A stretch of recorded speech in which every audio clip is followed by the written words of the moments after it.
and welcome to another edition of the Book of Very, Very Bad Things podcast. I'm your host, Peter. Tonight we have the one and only Craig Nichols, drummer of legendary hardcore band The Method, and his most recent project, El No, comprised of members of Dayton, Ohio hardcore royalty, as well as indie rock darlings, Guided by Voices.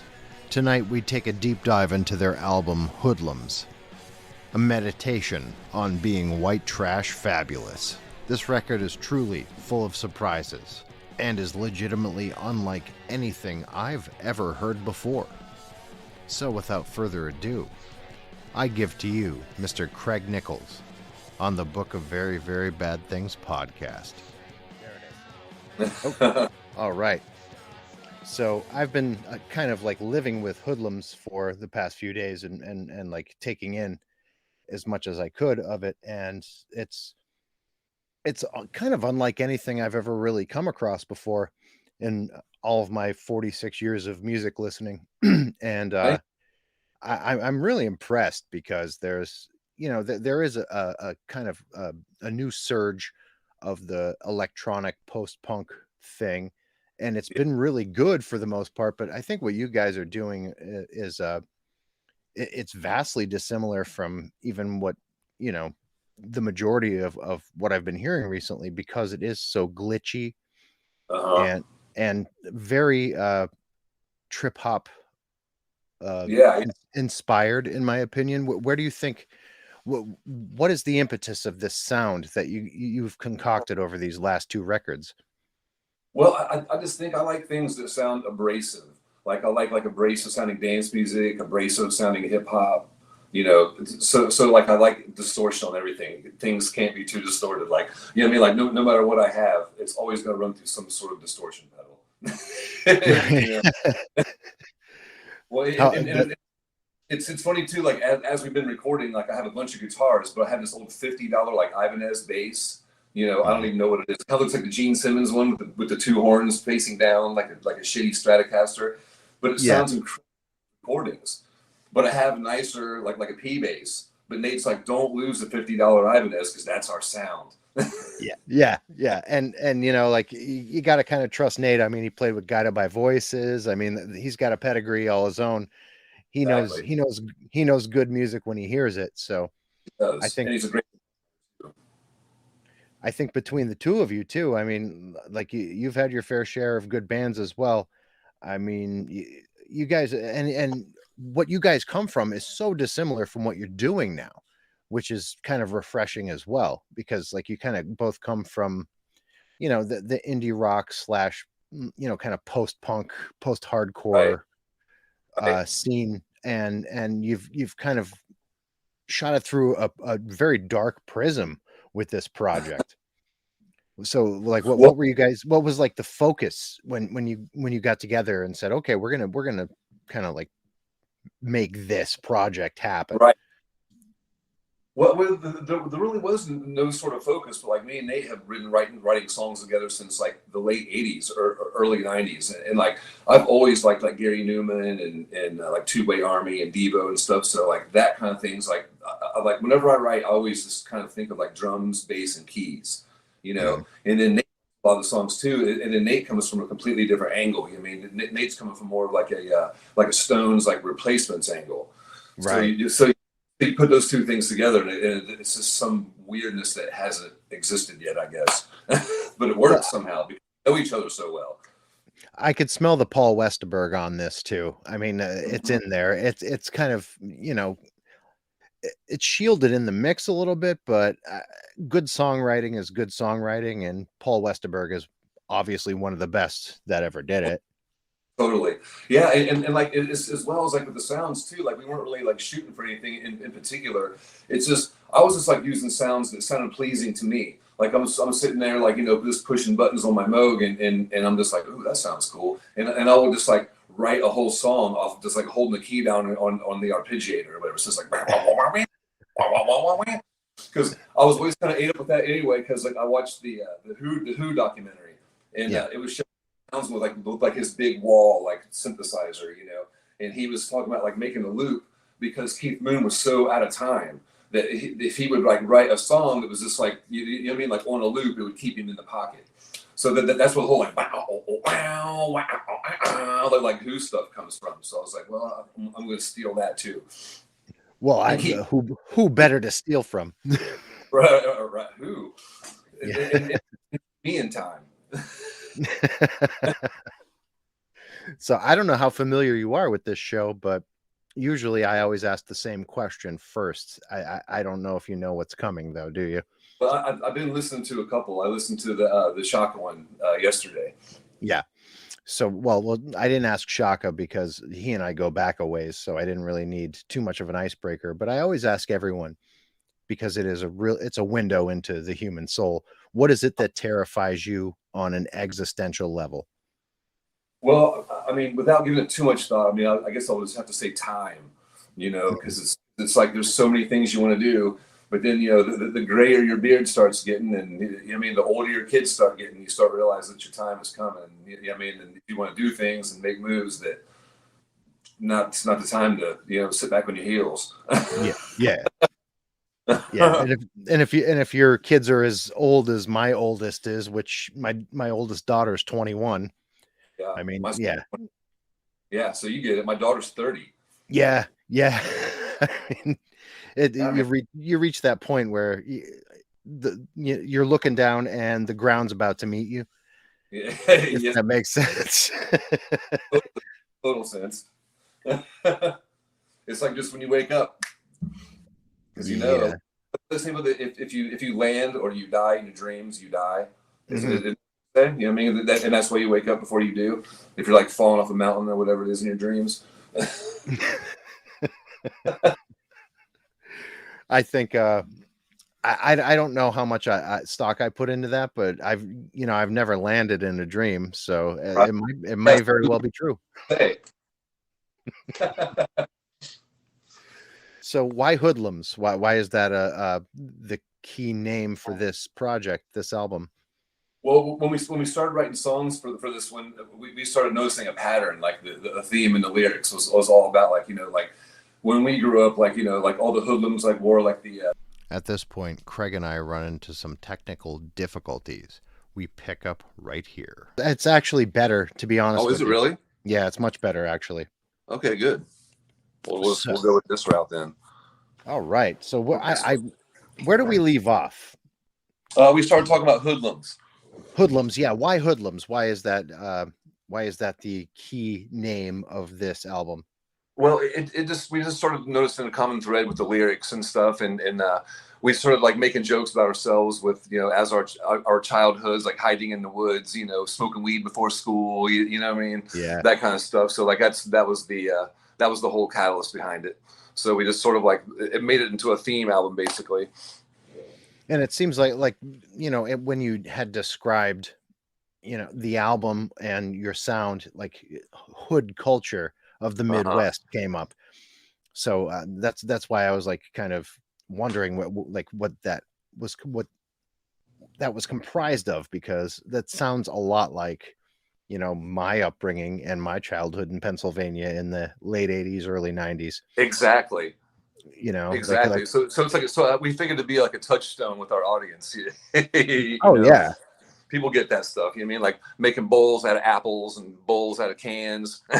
Oh yeah. That harsh ass hit out of the can bowl. Exactly, and chasing it with like a 2 liter of Sun Country coolers. Yeah. 2 liters of wine coolers. Yeah.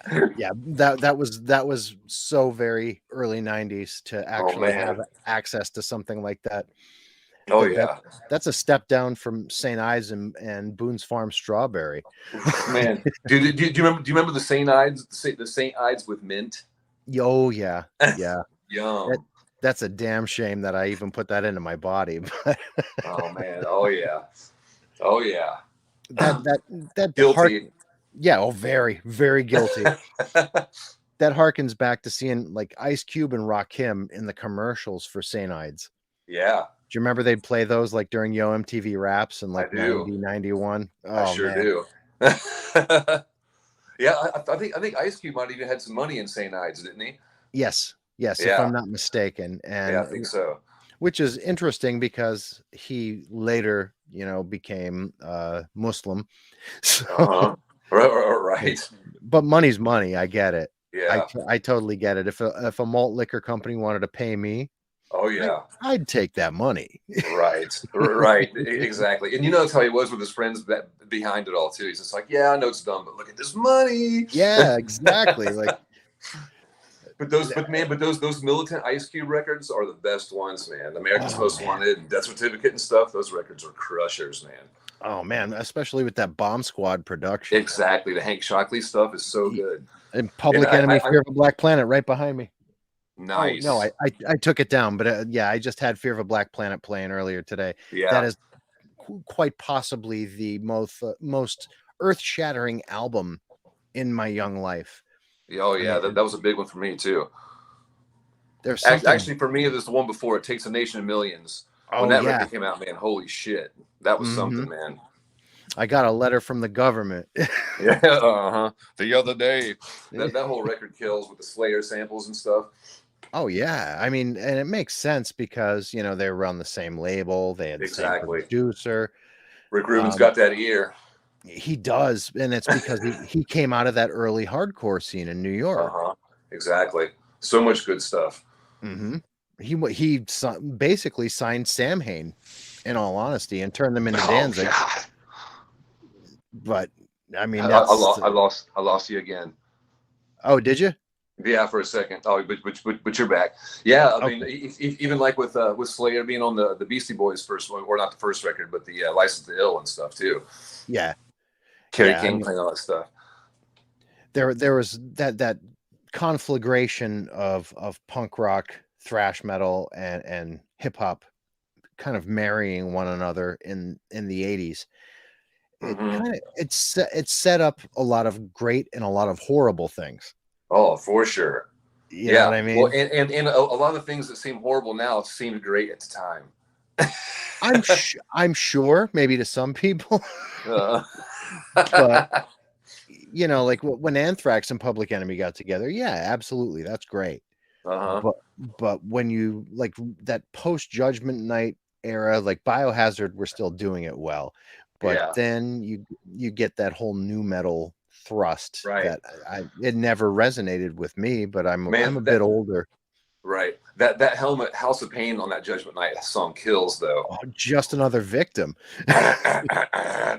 Ding. It's so good. Yeah, that kills. I love that one. And you guys do definitely inject a lot of that dichotomy of the punk rock and the hip hop mixed in with the really like there's something very chill yet very caustic about this record. Be, Yeah. be, because it's like if Portishead and maybe like My Bloody Valentine smoked crack together. Sweet. I will That 100%. I will 100% take that. I mean, that but that I do listen to a lot of hip hop and stuff too, and Mhm. I love Portishead, and it's like keeping things like chill and like keeping things like a certain vibe. You know what I mean? You can feel it like when you're like writing songs and starting to come together. You're like, oh, there it is. Mhm. I But love I that. there's a very very glaring darkness that permeates this entire record too, and I was kind of wondering where that came from. Is there an emotional core to that, or was it just like a vibe you guys were looking to put forth? Well, man, I think it came honest just from the isolation of the way we've been doing it, because this whole record we did from our home studios. Yeah. So we never even seen each other for this record. I did all my parts here, he did all his parts there, and we just called each other and just bounced them back and forth until we got it all done. You know what I mean? So I think like it's like usually in the studio it's like you're going wild in the studio and getting fucked up and doing dumb shit. You know what I mean? But now it's Yeah. like it's more studious when you're Yeah. doing it on your own and no one's around. Yeah. I mean, it's more studied for sure. And there's the I guess the isolation does bring out the modeling in everyone. Right, exactly. It just makes things colder, and there's not. I guess you don't feel as much camaraderie or something, so that kind of takes the warmness out, makes it a little colder sounding. You know. Yeah, the singularity of it all, because I mean, left to my own devices, I become very, very stark Right. and singular of vision, Mm-hmm. and that never goes well. I mean, as if you're an author, yeah, great, but uh-huh. as a musician, it can be fantastic, but it can also, cast a really big spotlight on everything that's, nugatory in your own psyche, Oh, and for sure. put that on blast. Right, So right.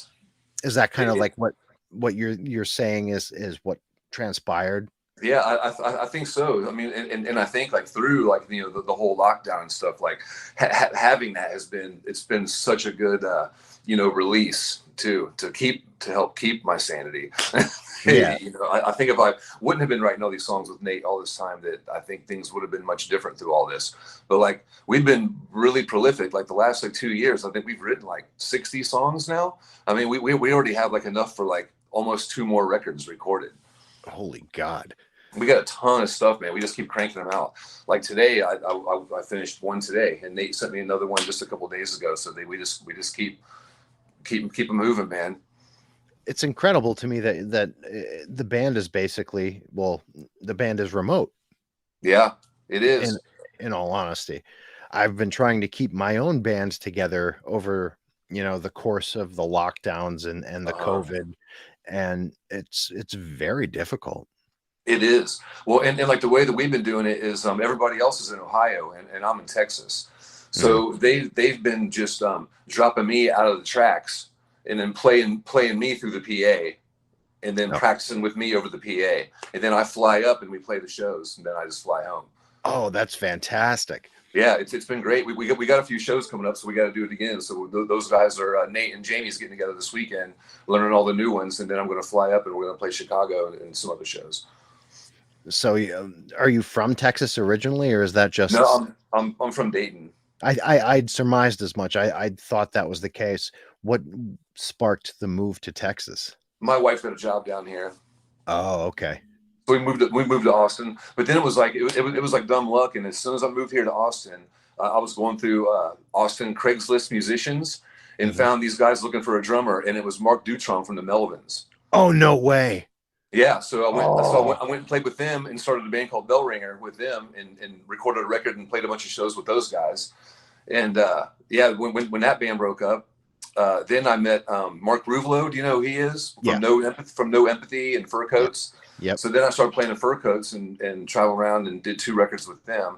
So I've had good luck, meeting musicians and making things happen down here. But like when I was in Fur Coats, Nate had a band called Quamato from Columbus, and we were playing together. So that got me and Nate back together, and we were like, "Hey, man, we should get back to what we were doing and write some songs." And then the lockdown happened, but we still got together and recorded. And then that went well. So then we decided to just keep this thing going and got Jamie and Nate to be an actual band and played some shows and just kept it going. It's kind of amazing too, because like if you take in, Bell Ringer and Fur Coats, like they were definitely more bluesy in their way and stoner-ish in their way. Bell Ringer Yeah. nailed it. Stoner, bluesy, and like that was the thing. Like it was really cool to be in a band with Mark and Corey, the guy that played bass. Me and him are still really good friends. He has Yeah. a band called Bad Wires in Louisville now. That's really good. But like Mark likes to write these songs it's just like this spacious and slow as possible, and like it'd be like, okay, man, here's how the song goes.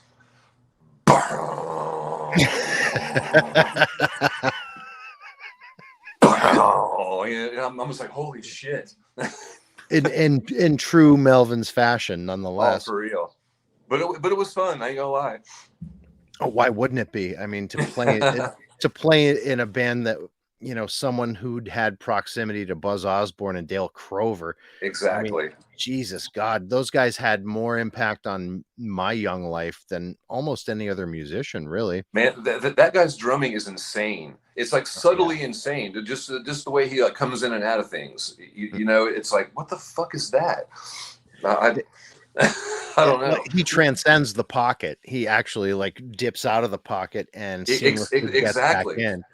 Yeah, so like when I was writing songs with Bell Ringer, and Mark still has a little bit of that with him, and he was like, "Yeah, here's how this thing kind of comes around in these numbers." It wasn't making sense to me, you know. So it took me a minute to like find his grooves. It's almost jazz. Oh, totally.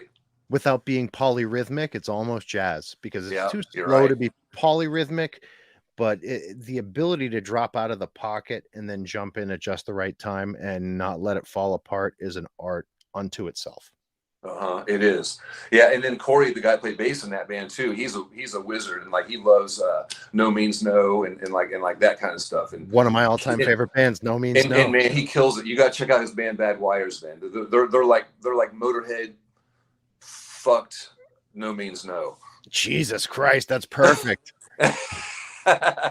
No Means No Wrong is quite possibly the greatest unheralded punk rock album of all time. It's so good, man.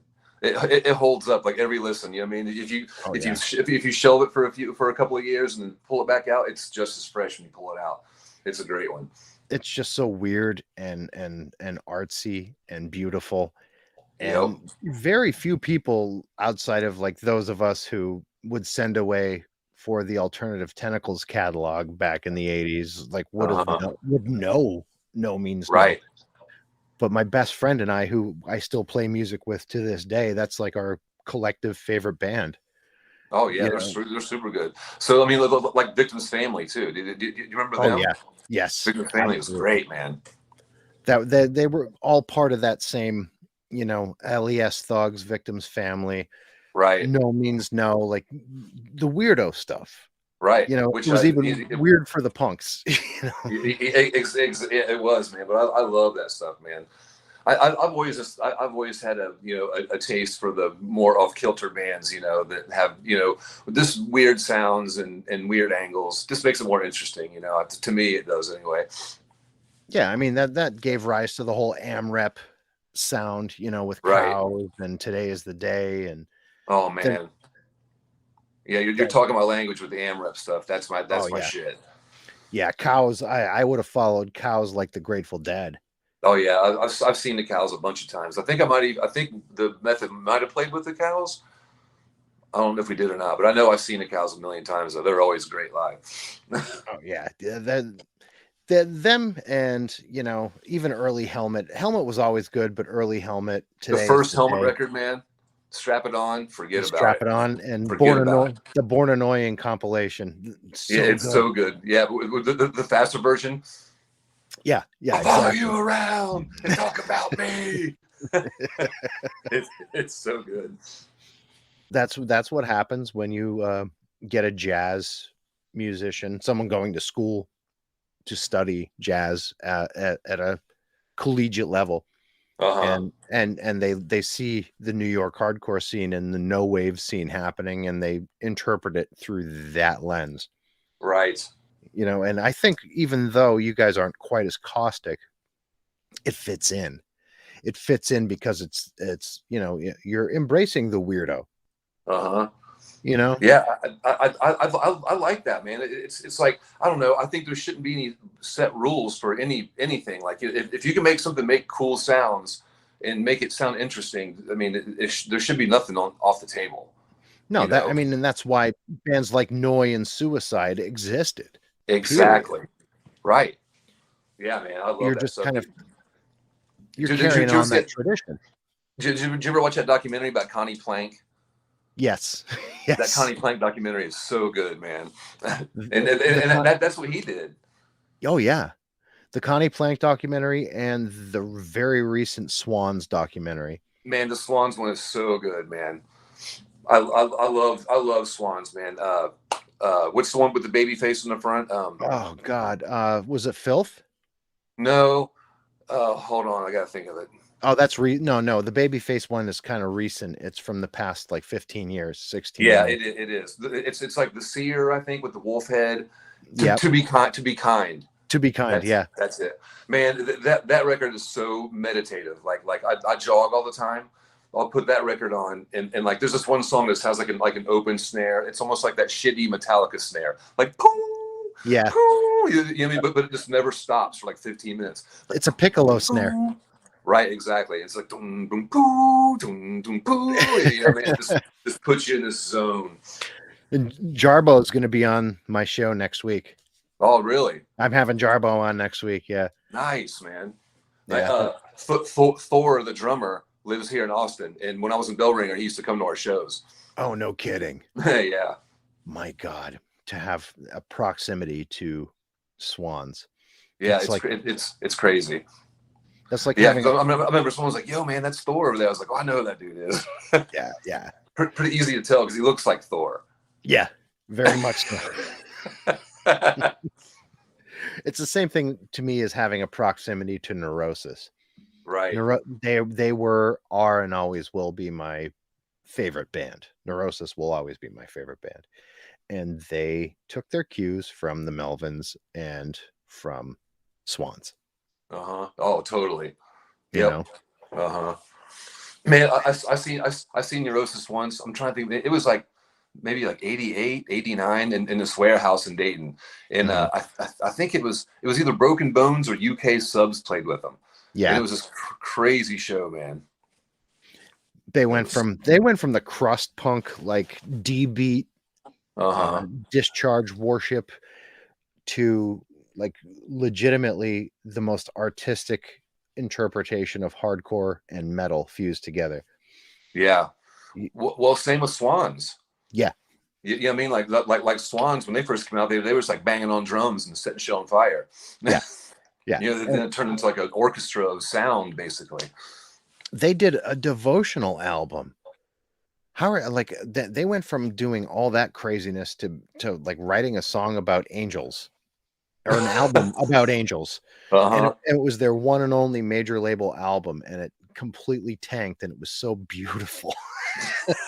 Of course. It was just intensely gorgeous. What record is that? I'm trying to remember the name of their one major label mishap. But it's legitimately like a devotional album, even though I don't think any of them are like really Christian. It was probably more like based on Gnostic teachings and stuff, knowing them, because they're all intensely intellectual. Right. Yeah. Just a spiritual awakening. Yeah. Which is, what I talk about quite often. Like I talked about it with Chaka recently. Just spirituality as a state of being, not, believing in any set precept of religiosity or, what I mean? Just living that. I mean, that's a beautiful thing. Totally. I think music is the only channel to that, though. And that's my, caveat. If you're going to chase the ethereal, the only key isn't, like reading these strange texts like the Lesser Key of Solomon. Right. You know what I mean? Man, exactly. There's different angles. There's different conduits. The most direct conduit is music, because if you meet someone who doesn't love music and truly doesn't, you're probably looking at a serial killer. Right. You know what I mean? Yeah. Did you just ask me if I like music? Mm-hmm. Wait, music? No, I don't like anything. Mm-mm. Yeah, really? That'd be funny. If you were someplace and turn on some music, if someone's like, "Please turn it off," I can't take it another second. I do feel like that with certain music.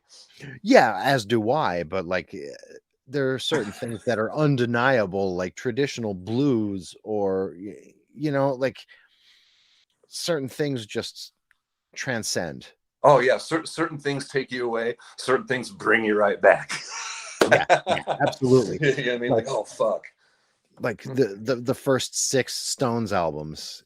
Right. If you can find something you like on those, maybe you shouldn't like music. Right. You know? It's really weird to me. Like some of my friends that are musicians that have been in bands since we were kids. I'll go to their houses or their apartments or whatever, and like they don't have any records, and they don't like have any like kind of record collection, and I'm like, who the fuck are you?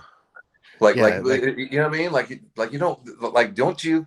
I mean, like there's more than Van Halen 2. yeah. Yeah.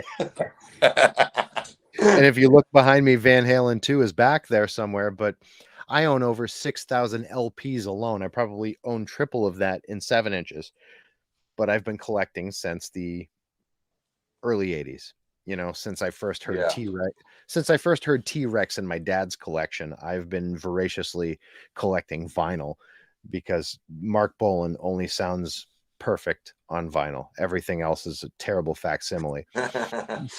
But you know, It, like you listen to the Slider on vinyl for the first time, and it's like a sexual awakening oh almost. man, the Slider with headphones on. Yeah, man. When I'm sad, I slide. It's like ah,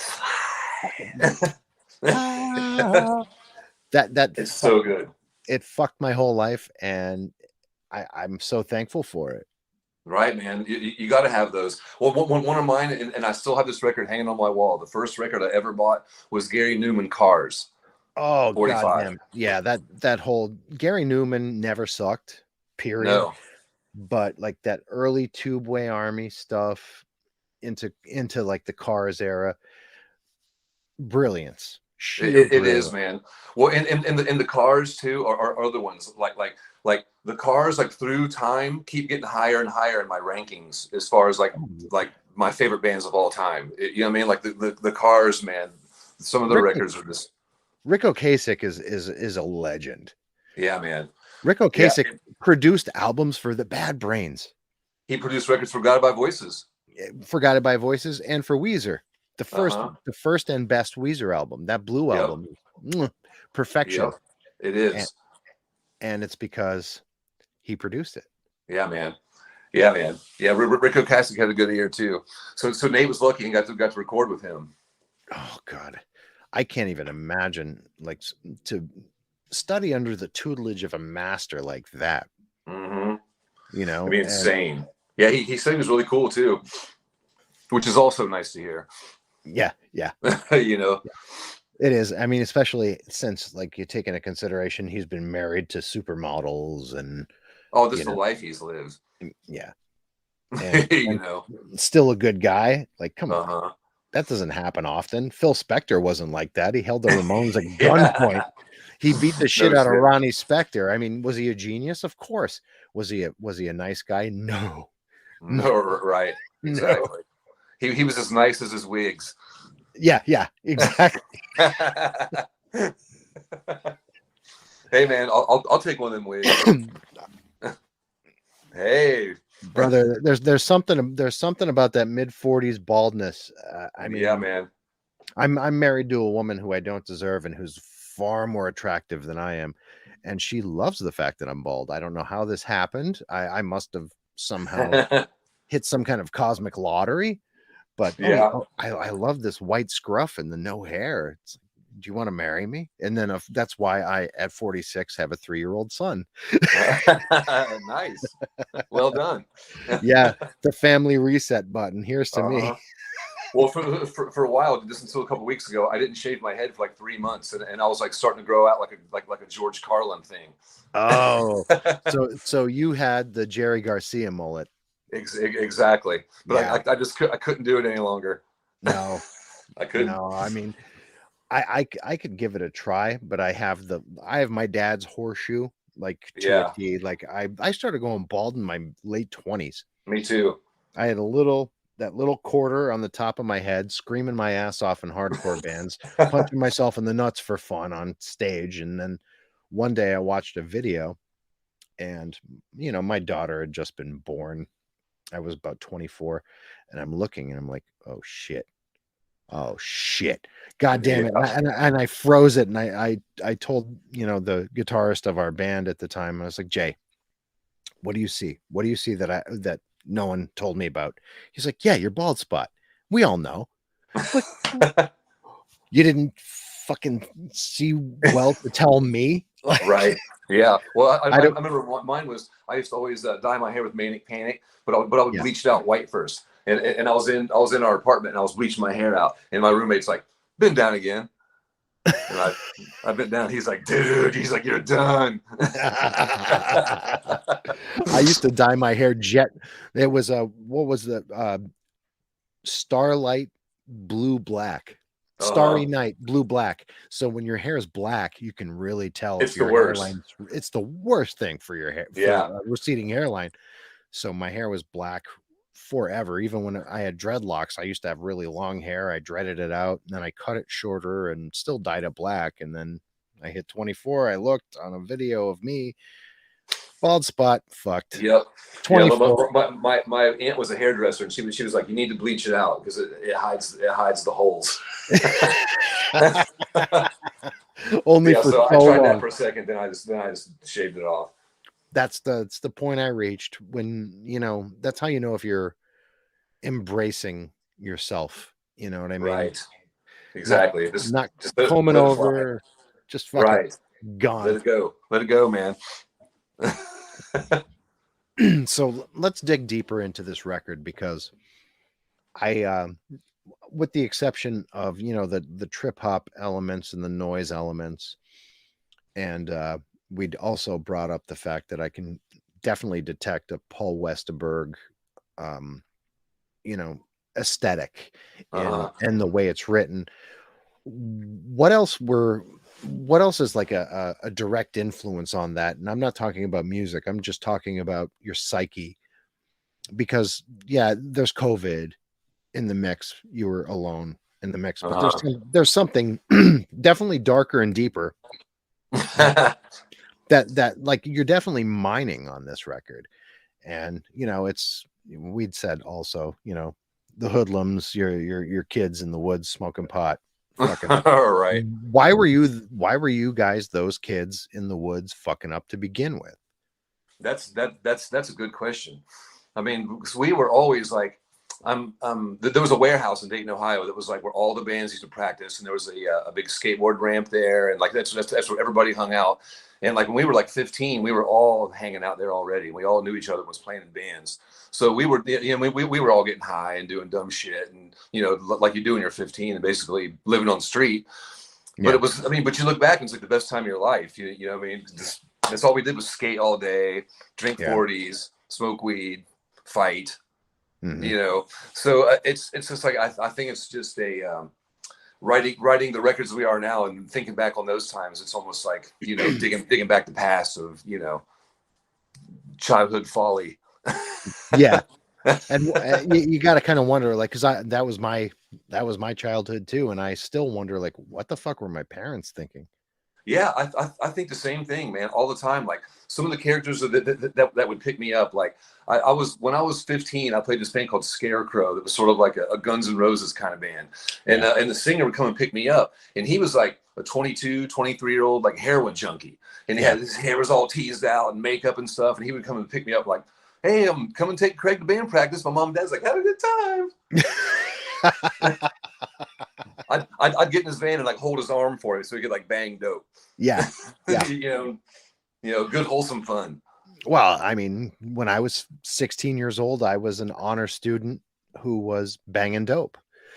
That's who I was, Yeah, man. In 1991. That's it happens a lot. It does, and people don't realize it. But well, and like at that time, it's crazy. It was like fashionable. Like we would go to parties, and like every band in a tri-state area would be there with their little like leopard skin fuzzy rig. You know what I mean? They'd pull it out and have all their shit inside. You know what I mean? It was just like that's just what you did. I had a nice rig. I bought mine in a head shop, and it was a nice stamped leather, and it was kind of like snakeskin finish on the leather.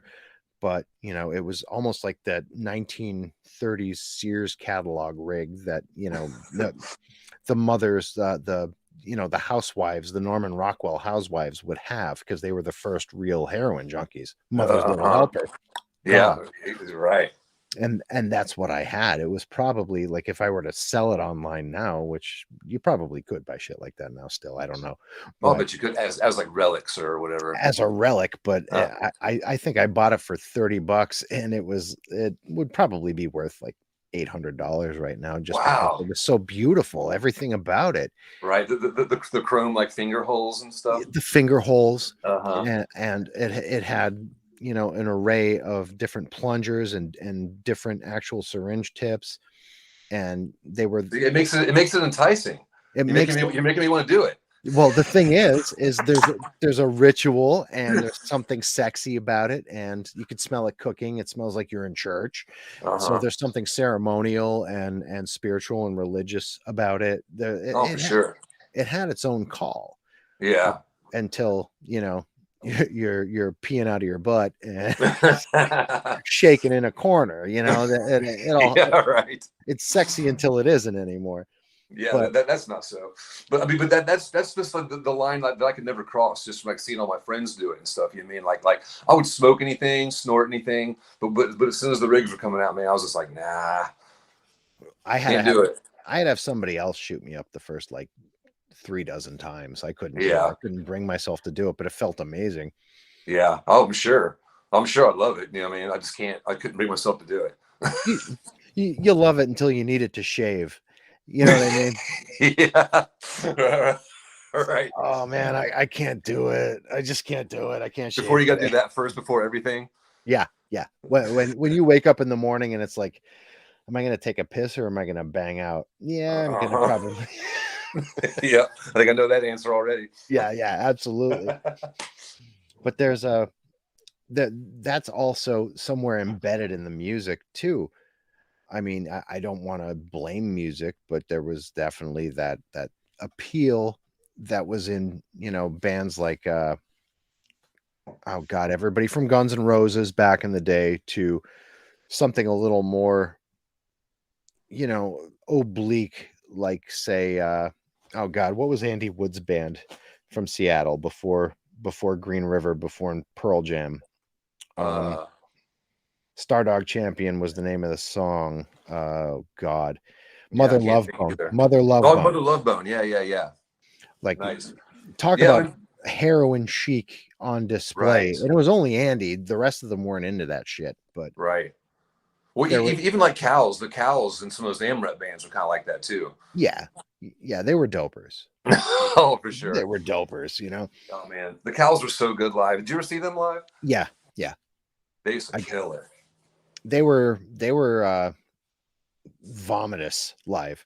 I got Yeah.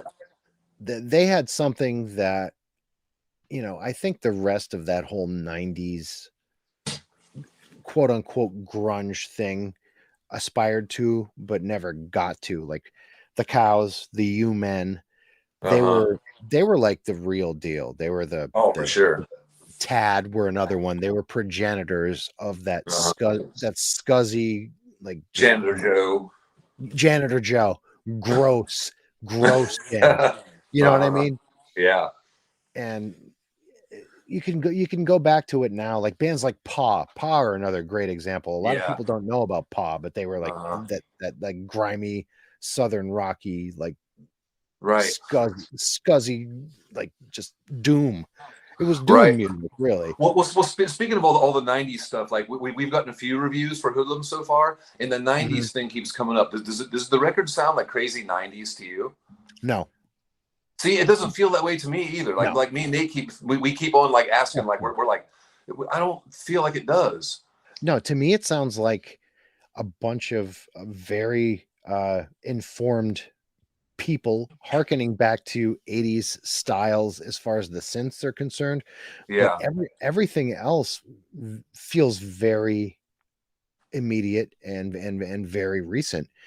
Like I said, there's a whole new wave of post-punk that uses certain sounds and phrasings that were popular when you and I were like in our early teens.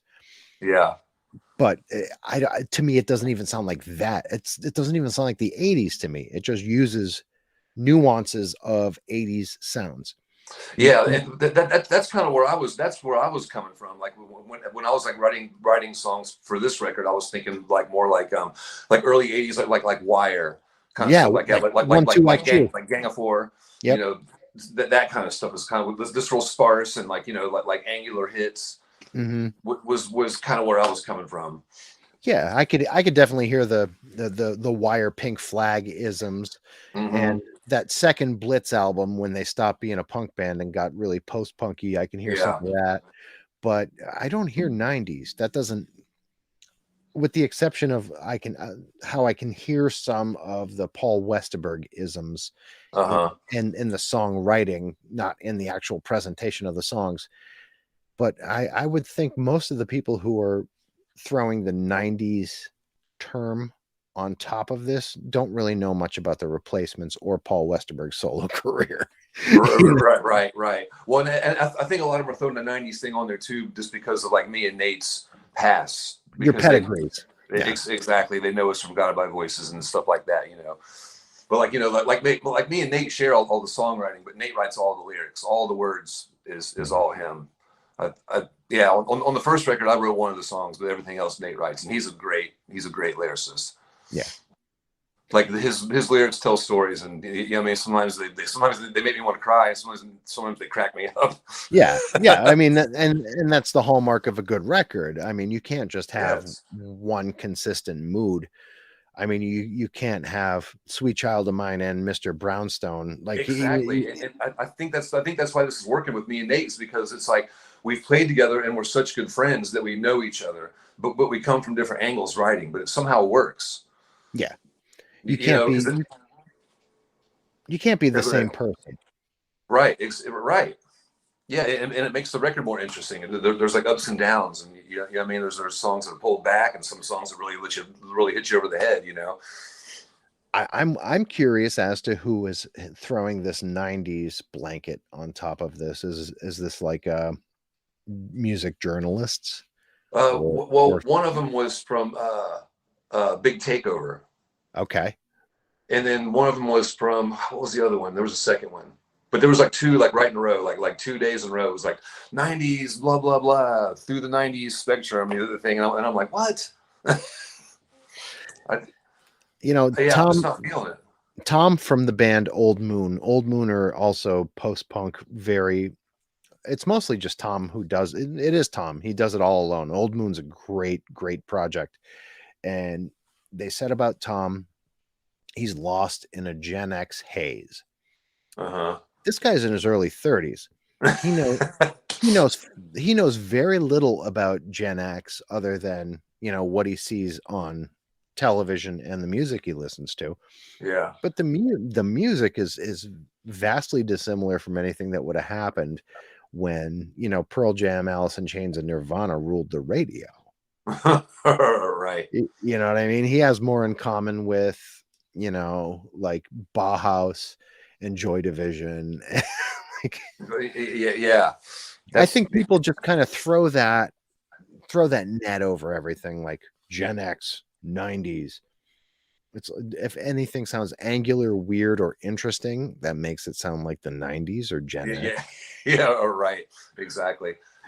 They got distortion on the bass, 90s. 90s, yep. Yeah, only the 90s had distortion on bass. Apparently, even though Wasp were doing it back in the early 80s. And, yeah, you know, tons of motherfuckers were. Oh, God. Black Sabbath, like Geezer Butler, he not only did he have a distortion, but he had a wah-wah pedal on his bass sometimes. Yeah, right. I'm pretty sure it wasn't the 90s. Yeah. I mean, yeah, the fact that the first Sabbath album came out 69, 70, yeah. Pretty sure it wasn't the 90s. Right. Yeah, I mean, but like the one good thing about having a studio at home is, rather than going into like a regular studio, which we plan on doing for some future recordings, but Yeah. like I can record some drums or record some whatever, and then listen to it in my headphones, and I can have time to like really dial it in. Yeah. You know what I mean? Because it's like a day or two later, if I'm not feeling it, I can just get rid of it and do it again. And that's the thing. You're not married to a take that you're not comfortable with 3 days later. Whereas you go into the studio, you walk away, you don't really hear it again until it's mastered. Right. And then you're fucked. And exactly. then you're fucked. Yeah. If you pay for a weekend, you get what you get. And you just got to deal with it. If there's a drum flub or what flub or whatever it is, that's on the record now. You know what I mean? if Throw something over top of it. I've had some very clumsy finger moments for bass performances, and certainly for vocal performances, because I'm a lot of things, but I'm not a great singer. I'm a good growler. But yeah, there have been plenty of demos / 7-inches that I've put money into, did my performance, felt it, and then heard it afterwards, and it's like, oh shit, I'm fucked now. Now this is right. This is forever. This is Right. forever. Yeah, man, that's not good. Hold on a second, I might lose you again. Sure. Hold on, I got to get a plug for my phone. Just a second, okay? Yeah, take your time, man. All right.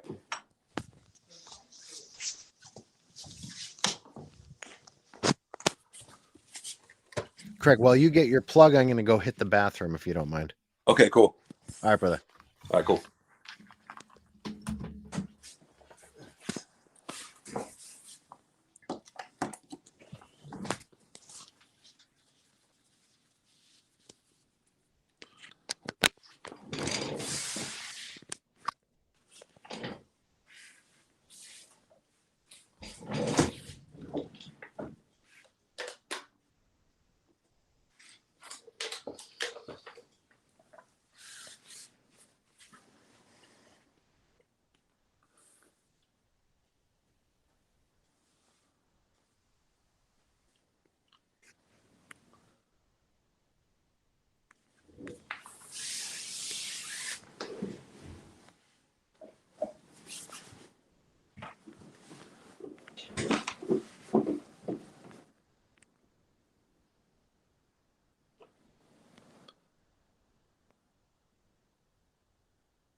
All right. Sweet. So, Craig, I'm going to throw a name at you right now. And all right. Let me know if this raises any bells for you. But 12 Horse Johnson, do you know that band? I don't. Wow, they're like an Ohio band too. I'm kind of surprised. They were like they used to tour extensively with Clutch. Okay. And they're still a band, and they were like, Toledo, Dayton. They used to play they're from Toledo, but they play Dayton a lot and stuff like that. Right. I'm kind of wow, I'm surprised I never heard of them too. Real sludgy, bluesy, Clutch-esque band. Yeah, Clutch-ish. Yeah, Clutch-ish, but not quite Clutch. Man, early Clutch, man, was So unfuckwithable. Oh, so good. When they were on Earache Records and such. Yeah, man. Yeah, the Pitchfork and Needles stuff. Yep. Is bananas good. Beyond that, I'm not sure what happened to them. Well, they got more stoner. They got more Sabbath. And yeah, maybe I never liked any of that shit. I kind of liked the first that Transnational Speedway League record. Yeah, that one's okay. And then they got into like the whole space rock thing, and not in the failure sort of space rock way, more like just like stoned beyond belief kind of way. Yeah. Well, and his lyrics were like real corny and stuff then too. It was almost like they were like a parody of Clutch. Yeah. I'm a psycho samurai, but you can call me sensei. I was like, yeah. Okay. Like, a wee bop, a loo bop, a wop, sham, boom. Yeah. Don't worry, got to if I got to. Yeah. It's like, wow. Okay. I mean, okay. I can respect what you're trying to do, but it's not my thing. You know what I mean? Especially like coming from scenes that had lyrics that could be austere, but more than likely had a very like crunchy depth, something that resonated with the human soul. I mean, anything from as youthful as Youth of Today or Gorilla Biscuits, all the way through like your Quicksands and your Seaweeds, right? Like people who were really like mining the depths of their spirit to give you art. Even Uh-huh. corrosion of conformity, like corrosion of conformity, everything they were singing about, they meant. Yeah, You know exactly. what I mean? Well, and back to that, because I was listening to some of your back episodes. You were talking about Griselda. Yeah. I mean, like those dudes are for real. Yeah. The They Griselda lived it. guys are. Yeah, exactly. So it's like at first when I first heard them, I was like Wu-Tang biters. Yeah. Yeah. But then they had like Wu-Tang's blessing, and I started hearing more about them. I'm like, no, those guys are legit. Yeah. They're the real deal. I mean, and nobody reps Buffalo. Right, right. Nobody does. And they're like bringing back like real MCing, Real MCing, you, real beats, real boom bap, right, hip hop. That's man. the real deal. I love it. I love the boom bap, man. Give it to me. You Yeah. know, some of their producers like they use the Alchemist a lot, and the Alchemist uses like more of the jazzy stuff, like Mad Lib kind of stuff. But Yeah. then Which I they use the other guys that that this bring out the bangers, man. Yeah. And as much I do love Alchemist, I love everything he does. I love Static. They use Static Selecta a lot too. Uh-huh. Static is more boom bap. Yeah, yeah, Static is and some of the other guys too with him, you ever listen to 38 Special? oh yeah, I love 38 Special. I love all Me too. that Boldy dope. James. Mm-hmm. Anything on Dope and Griselda Records, I think just has maybe it's implied, but in all honesty, the reason why I'd sought it out and it resonated with me is it is very authentic. Uh-huh. It is. It's And so good, man.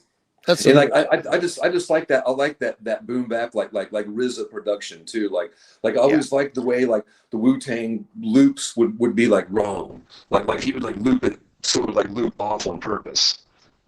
Yeah, I mean it Yeah. just makes it sound more fucked up and good. Yeah, because it makes you feel uncomfortable. Right, exactly right.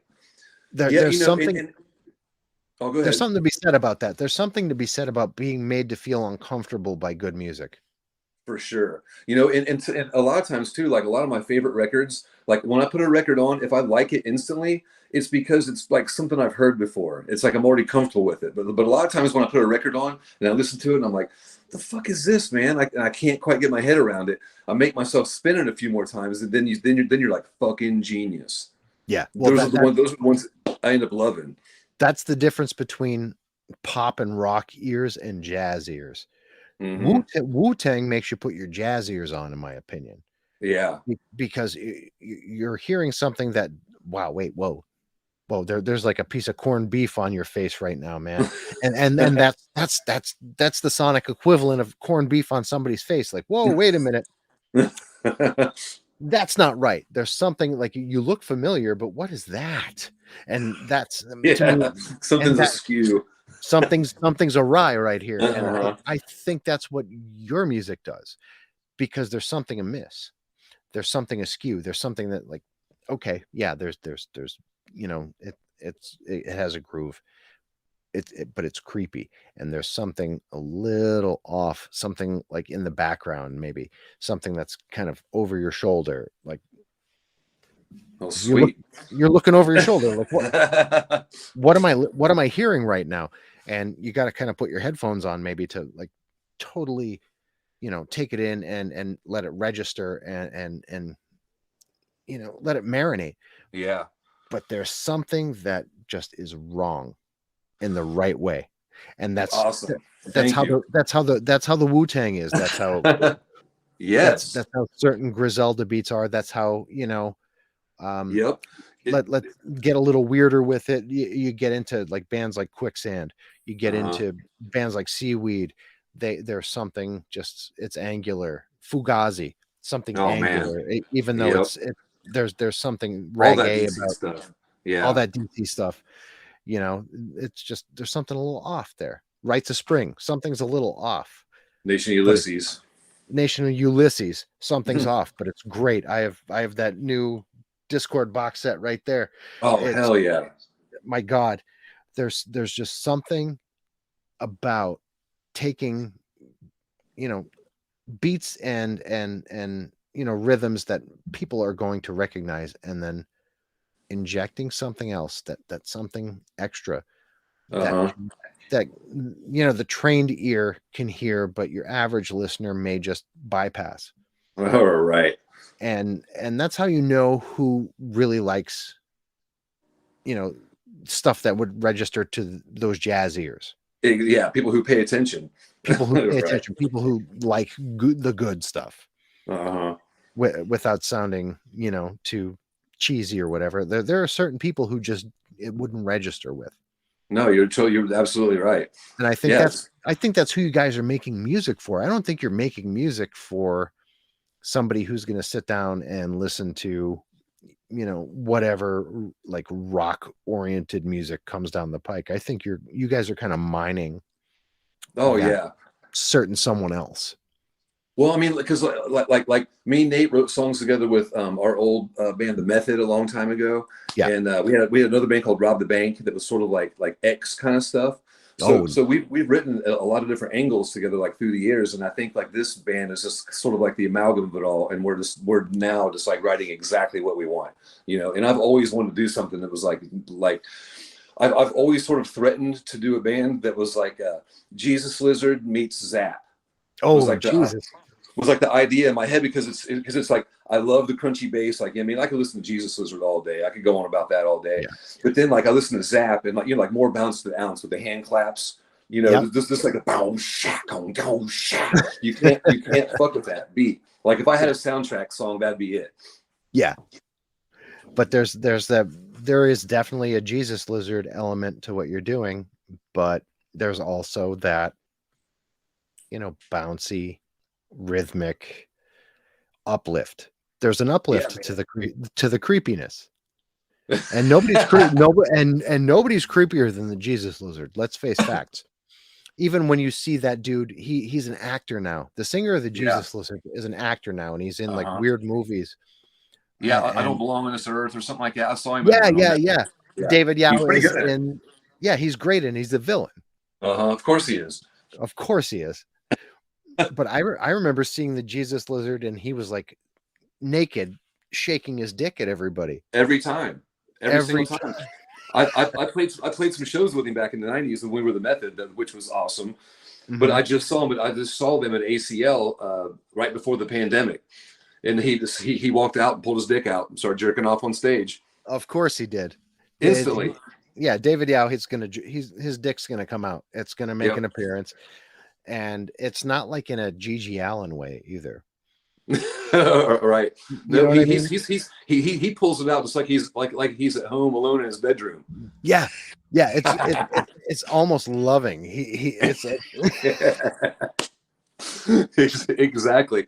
But at that last ACL show when he was crowd surfing, I drilled him right in the head with a Modelo can from about 30 yards.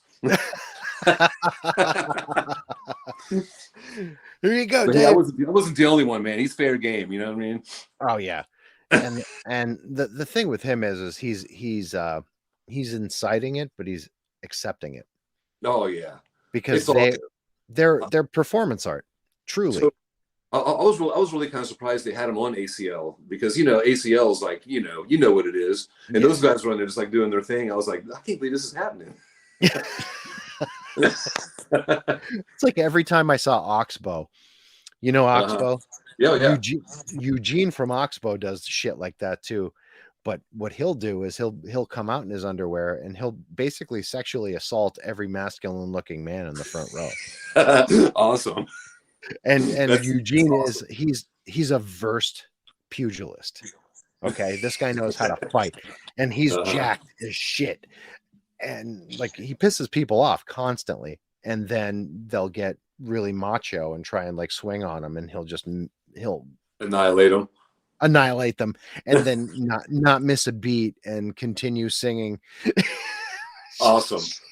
Yeah. So I wonder if David Yao's dick made the TV show. No, it didn't. It didn't. And that's the problem. And that's my problem with that movie. I don't know what they were thinking. Like, you know, he's David Yao. How could his dick not be involved? It's got to make an appearance, man. It's gotta. That's like watching Zach De La Rocha show up and he doesn't have dreadlocks. You know what I mean? Come on, man. God, I haven't heard his name in a long time. Well, I mean, they're back. Rage is Oh, back. they are? Yeah, yeah, they're going to be touring pretty soon. I kind of wish he would make a comeback with his original hardcore band. I don't know if Oh, you yeah. remember Inside them. Out. Inside Out, yeah. I kind Yeah. of wish I saw their one reunion at that Revelation thing years ago. But my God, if that was intensity personified, and Rage Against the Yeah. Machine was fantastic, but Inside Out was that was that was Bananas. beautiful. It was Yeah. gorgeous to watch. Such emotion opened up and emoted and allowed to exist. There, there, Nice. there was something about that early '90s hardcore Uh-huh. thing. Oh, for sure. Well, yeah, when you had Chaco on, man, Burn, that first Yeah. Burn 7-inch is Oh, insane. It's so good. I'm the chief in my own mind. I mean, what the fuck? I'm the chief in my own mind. I make the rules that govern the followers of my faith. I have the first and the last say. What? Yeah, man. I remember me and my friends were driving to Chicago to see Murphy's Law and Mhm. Cro-Mags, and we were listening to that Burn record all the way up. It was so good, man. How did you make that transition to hardcore from, like the whole Guns N' Roses, dirty rock thing? Well, it was a bunch of transitions from there because like I grew up kind of like in the country, so Mhm. like I ended up being like with all the metal kids. But then Yeah. like but then I moved into that warehouse that I was speaking of earlier, and I met my first friends that were like punk dudes with like mohawks, and they were called Social Disease. And like and then at that time though, you weren't allowed to be metal, or if you were metal or punk, you couldn't be friends. Yeah, that was absolutely the truth in the '80s. You couldn't do it. It Right. wasn't it So wasn't allowed. so like Nate and Jamie from L&O were in a band called Haunting Souls that was like just like straight like hardcore punk. And then after the Guns N' Roses thing, I joined a band called Kill Lust, and we were doing like blast beat, like Napalm Death type stuff. Oh, Jesus, that's awesome. So we were playing all around town, and we would play the same clubs, but we couldn't be cool because one band, but they had double bass drums and stuff. It basically sounded metal. They just had Yeah. different haircuts. Yeah, that's what it was. Different haircuts. Straight up. Right. Until like Agnostic Front Cause for Alarm came out, or like a DRI crossover, and Crossover then was a big one, yeah. yeah, man, and everybody started like, oh, okay, it's cool now. Well, I think the Cro-Mags are a very Age of big Quarrel, catalyst for that too. Age of Quarrel was the marriage of metal and hardcore. yeah, I totally agree. But that Burn 7-inch was also, it was you take bands like Shelter Uh huh. and like the spiritual stuff and you marry it with the crossover stuff. And then Gavin Van Vlack's guitar work was very metal inspired. Oh, for sure. Like talk about the epitome of crossover, but they were so melodic and Yeah, yeah. deep. The Method played some shows with Orange 9mm or Die 116. Die 116. Wow, what a band. Yeah, yeah. A friend of ours named Frankie was roommates with Gavin in New York. Okay. So that's how we got to hang out with those guys. Yeah, because like the Method, that band, that was me and my friend from Kill Lust, and then Nate from Haunting Souls. So that's when the metalheads and the punks were allowed to get together. So we made sort of like a post-hardcore band, then which was what the Method was. And Yeah. then we get to play shows with like all those bands. Like we played with all the East Coast hardcore bands and stuff. The Method got to have a 7-inch, correct? We did three 7-inches and an EP. I only have the one 7-inch, and I'm trying to remember the name of it. It's still in my 7-inch box too. I'm trying to remember. The cover was like bluish. Oh, Hoist Gracie sessions. Yeah, that's the one. That's the one. Yeah. That's the one. Yep. And I never got to get any of the other releases, but I remember really enjoying it. I remember seeing you guys, and it would have been in Cincinnati. It would have been I want to say Or something. I want to say yeah, and I want to say Spitboy played, and I want to say that Los Crudos played too, but I'm not entirely sure. It would have been a festival. Does that Wow, does that man. sound familiar at all? No, man, you're going way back too. Yeah, yeah, You know what I mean? yeah. I mean, like you remember Los Crudos? I mean, they used to Oh yeah, play around totally. all the time. Yeah. But I could be mistaken because I was on a lot of drugs back then, so a lot of Me, that shit bleeds me too. together. Yep. We had a real a brotherhood with a lot of the Columbus bands. Like we used to play with the Econo Thugs all the time, and we played Pika Hus all the time, and Mhm. those were our peeps in Columbus. Those guys, Pika Hus was great. Oh yeah, yeah. I mean that was its own sound too. I mean Mhm. the Columbus thing had its own vibe, Very much. just like that, not the Seattle grunge, but the Seattle post-hardcore thing with Sunny Day Real Estate and Seaweed. They had their own sound. Oh, they And totally. New York with Orange 9mm and Quicksand and the Die 116 stuff, like that all had its own sound. Oh yeah. Like and you guys kind of had that for where you were at, you know what I mean? Hmm. But there was more metal. Oh yeah. There was more Yep. metal involved. Oh, for sure. Yeah, I remember like playing shows a Snap Case. Yeah, yeah, and Snap, Hmm. they were a Buffalo band who were Hmm. That's right. and they had that piccolo snare sound that we were talking Did. about before, that tung tung. Yeah. Ping, ping. Yep. But they made it sound good. They To did. be, to be fair, they did, and Threadbare did, those two bands. But we're getting way off the beaten path because your album I still want to kind of mine a little bit, Yeah, because yeah. we talked about the post-hardcore aspects of it and all of that, and the post-punk aspects of it, and the darkness of it. But there's also that really well wrought pop songwriting that it underpins the whole thing and kind of like pulls it together. Where do you think that comes from? Like that really solid pop sensibility that holds it all together.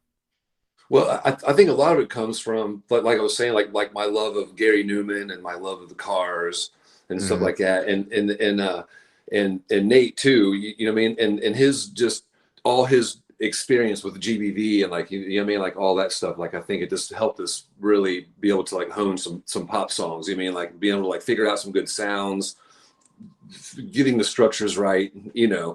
But that also goes back to like having a studio at your house, like I was saying too, like where you can like get something pretty laid out and then listen to it and be like, no, man, something's amiss. Then you just Yeah. completely just like reverse engineer your own song. I actually, if there's one thing I do hear in there, it's an XTC influence. Oh yeah, A I little love bit. XTC. I do Yeah, too. man. I love A- XTC. And I kind of hear it like just little bits and pieces interwoven throughout the entirety of the album. Because XTC they're a very under-heralded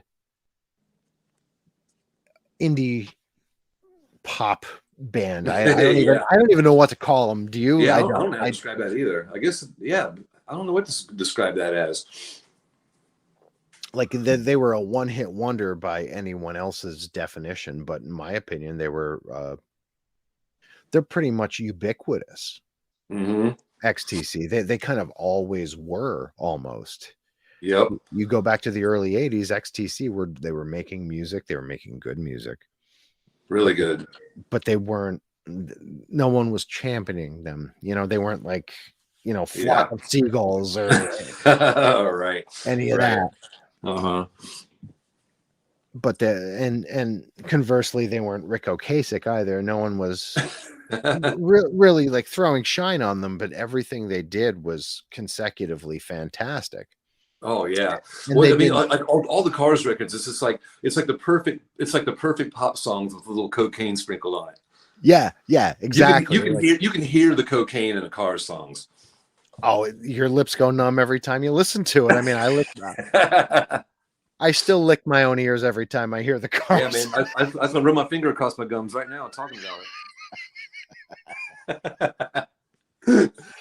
It's like, well, Why are you chewing air? Ah, it's the cars. All right. Yeah, man. If your music sounds like the drugs you're doing, you're writing good songs. Absolutely. Absolutely. That's why Alice in Chains' Dirt is the best heroin album ever. And well, with the exception of everything I Hate God ever put out. But anything popular wise, Alice in Chains' Dirt that's heroin.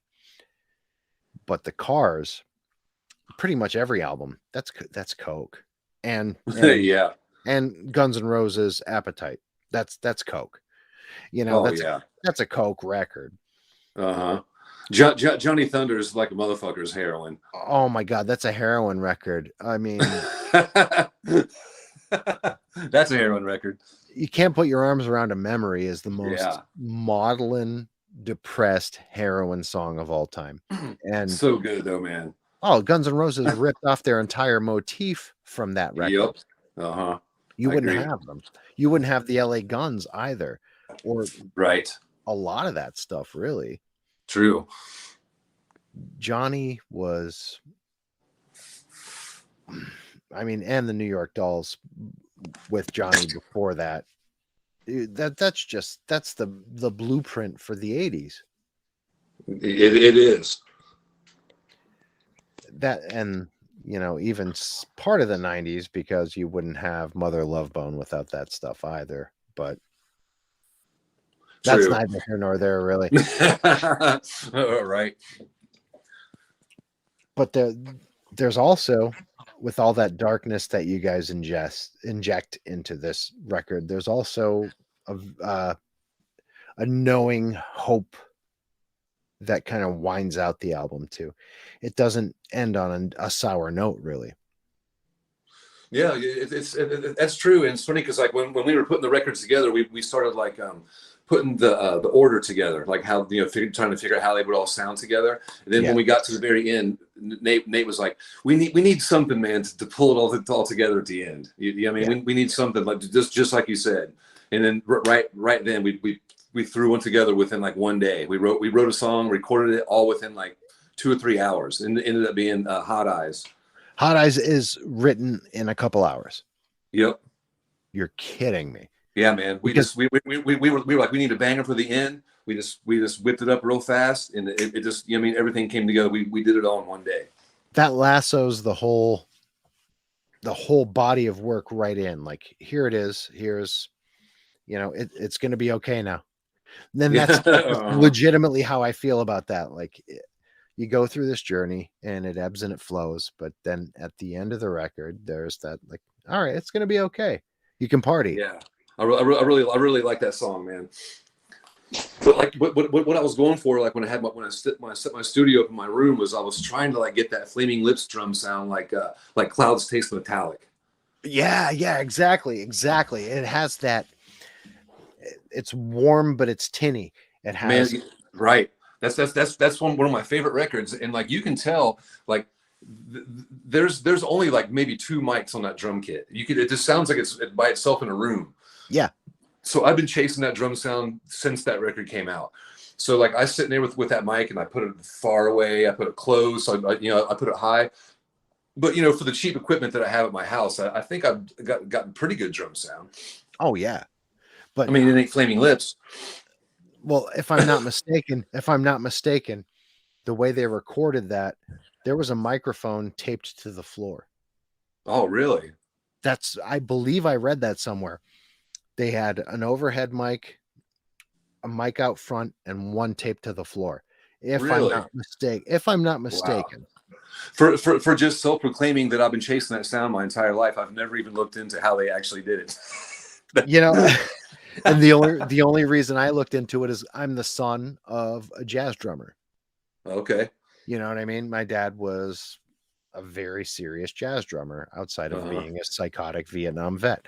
So that makes a lot of sense as far as I'm concerned. But you know, the way that record sounds, and I think the Soft Bulletin kind of in a way too, they're recording in a room where the drums have like a solid surface beneath them, like a hardwood floor. Yeah. And to get a really good drum resonance, if you're recording the floor, you're going to get some really interesting soundscapes. Crazy. So, I mean, I've seen it done. They taped the mic to the floor. They taped the mic to the floor. If I'm not wrong. Weird. Mm-hmm. Well, I know what I'm going to try later this week.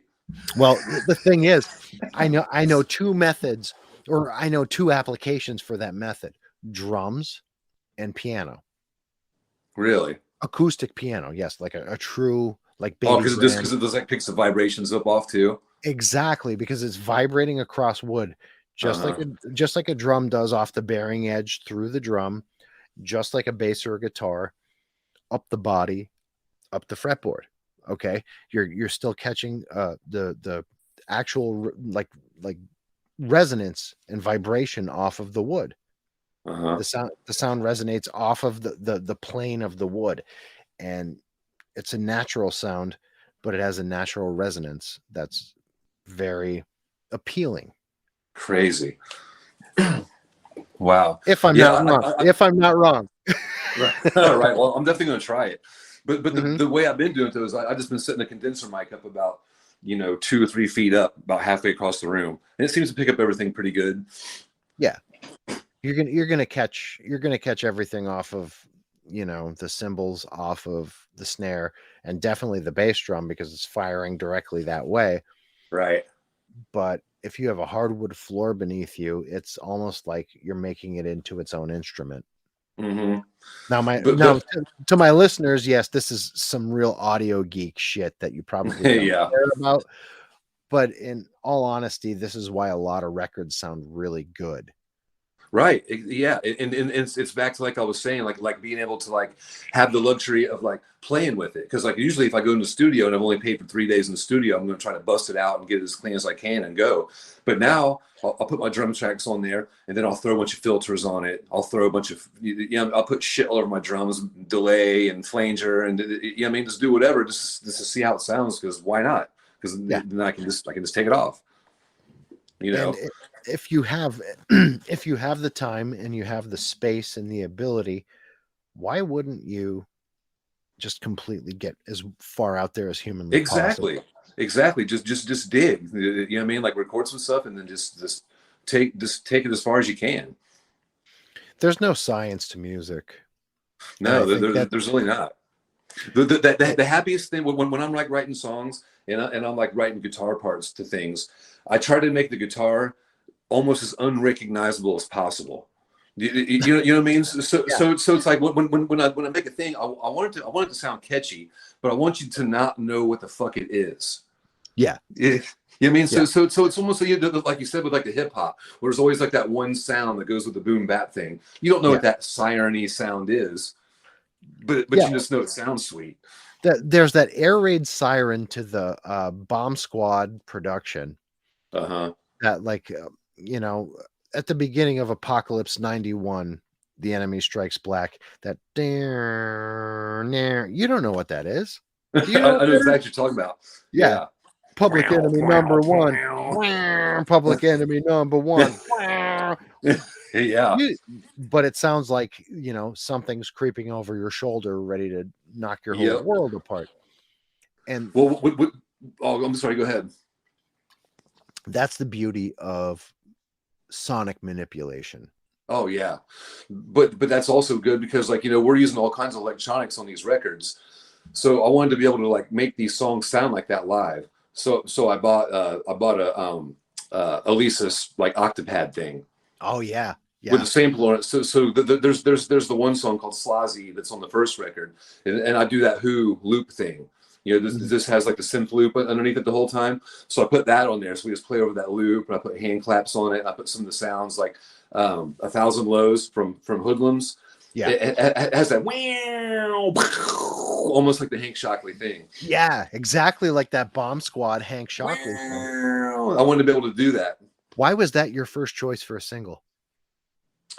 I don't really know. I think we just liked how that represented what the record was going to sound like. It was a good mix of how it all was coming. And like Nothing Is Possible. Great record, obviously, but Hoodlums has a very like there's just something, there's that other, like I said, and Seance, also an incredible example of a single. Yeah, And, that's one and of my favorite songs on the record. it's way different than the first single. Way different. Yeah. In all reality, it's like you were trying to show us two different sides of the same coin with the two singles preceding the release of the full length. That's exactly it. Just trying to give you a taste of, you know what I mean, that's not all just going to, like, sound a certain way. It's not all just going to hit you in the same taste buds. Mm-hmm. you know. Yeah. Yeah, So but man, Seance sounds great, man. I love that song. Seance does have something that's not reminiscent of the 90s like people say, but there's something oddly familiar about it that I can't put my finger on, and I'm a music geek. Yeah. Seance is all Nate. Nate wrote all that one. But I don't know how to intellectualize how that sounds similar to something else, and maybe it doesn't, but there's something that Taking me harkens. someplace. It takes me somewhere familiar. All right. I've been there before. I don't know how to quantify it, though. You know what I mean? Right. And I think that's kind of the beauty of this album. And maybe that is why people put those blanket statements out like, oh, it's 90s, blah, blah, blah. Yeah. It's familiar, but that's it. Well, I think for Nothing Is Possible, like we I like that record, but for this one, I think like we were just still figuring out what it is Elno was going to be, and I think Hoodlums is more of like you know what I mean, like this is it's becoming its own monster now. You know what I mean? Yeah. And I think the next one is going to be like even better than Hoodlums. Hoodlums is great, man, but the next one's coming along super good too. And you guys are like well past the next one, so yeah, we've got like maybe 20 almost done. God damn. If I were creating music at that clip, I wouldn't be doing a podcast with you right now. I'd be making music. Yeah, man, I've done a lot today. I worked a full shift, ran 5 miles, a song, doing a podcast, had a full day. What are you doing for a living nowadays? What's your day-to-day grind? Working at IKEA. Oh, nice. Yeah. Well, I tattooed for 20 years. And then like right before the pandemic, I kind of started falling out of love with it because like the culture's been kind of changing over the last handful of years in tattooing, you know? Yeah, it has. And I just started kind of falling out of love with it. And then when pandemic happened, I took the emergency unemployment for a little while for like 2 months. Yeah. And then I was like, I'm just not going to tattoo anymore. And now I just got a night job. I just go in and unload trucks from 2 in the morning until 10 in the morning. Oh, that's there's no real connection to it. Then you just go make your money and get out. Exactly. Yeah, exactly. It's brainless and good, mindless and good. I respect that. I kind of wish I could do that. Actually, I've been a plumber for almost 26 years. Yeah. And unfortunately, believe it or not, plumbers use their minds occasionally. Right. And it hurts.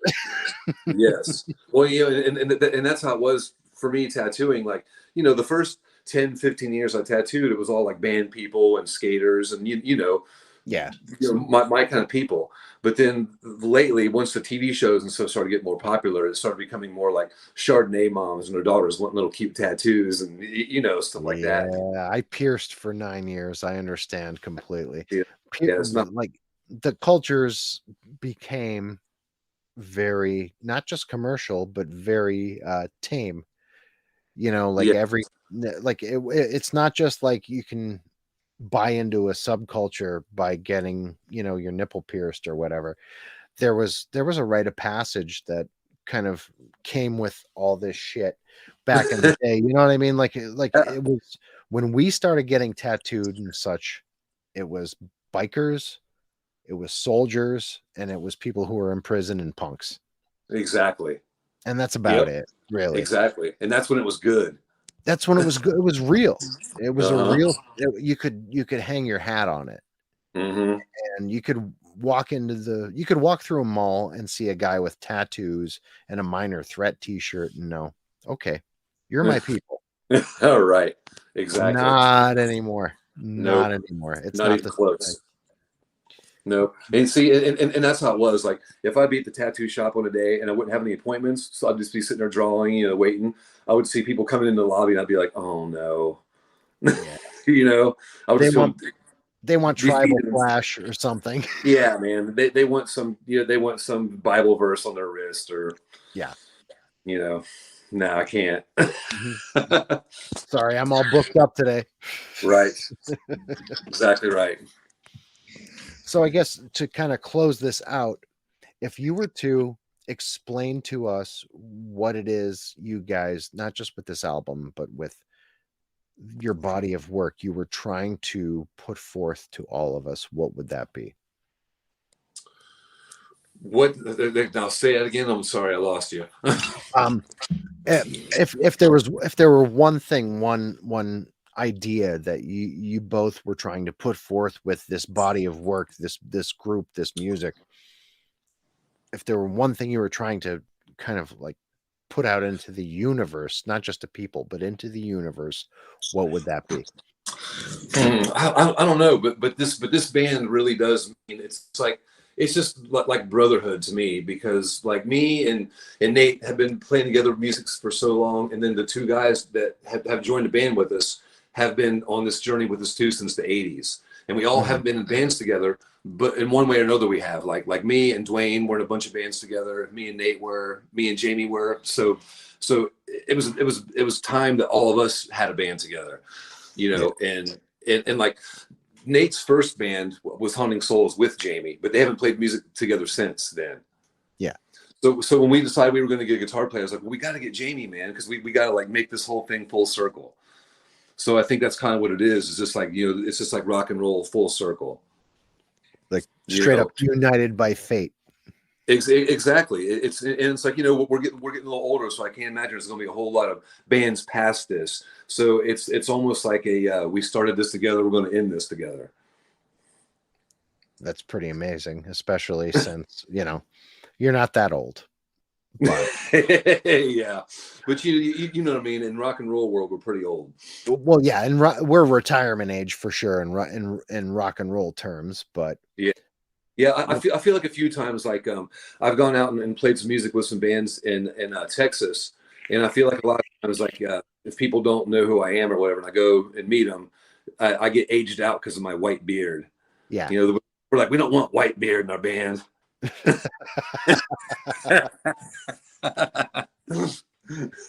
well, here's to hoping that Whitebeard is going to be the new what's happening. Yeah, right. Exactly. That puts us in a good spot anyway. Exactly. Yeah, white beard can still get on stage and make it happen. Yeah, we could listen. If ZZ Top could still make it happen, we could. Exactly. Craig Smash. All right, brother. Well, listen, this has been a lot of fun. I feel like we kind of grew up together. It's For hilarious. Sure. We came from a lot of the same places, and when you guys do your next record, which you already did it, but when it's ready to drop, you got to come back. Please, man. I'd love to. Awesome, brother. Cool. Good talking to you, man. You as well, man. And stay in touch. And if you want a record, I'll send you one. Please do. I would love that very much. Send me your address. I will. All right, man. All right, bro. Good talking to you. You Have too. a good night. You too. Good night. Night now. My loyal listeners, that was the lovely, affable, wonderful Craig Nichols of El No. It's always amazing to talk to these aging hardcore kids like myself who've moved on into different forms of music, different forms of self-expression, only to find their way back to other people from our scene, from our mode of thinking, from our area of taste. You see, it doesn't matter, what direction you choose. Those values that are instilled in your youth don't really ever go anywhere. They inform everything. Please, by all means, check out this album by Elno, Hoodlums. Like I'd said to him, it's unlike anything I've ever heard before. It's viable. It's astounding. It's a trip. And I highly recommend it. So with that being said, he's been Craigo. I've been Peter. You've been beautiful. From 3:33 a.m. Studios, this is the Book of Very, Very Bad Things podcast. Good night, everybody.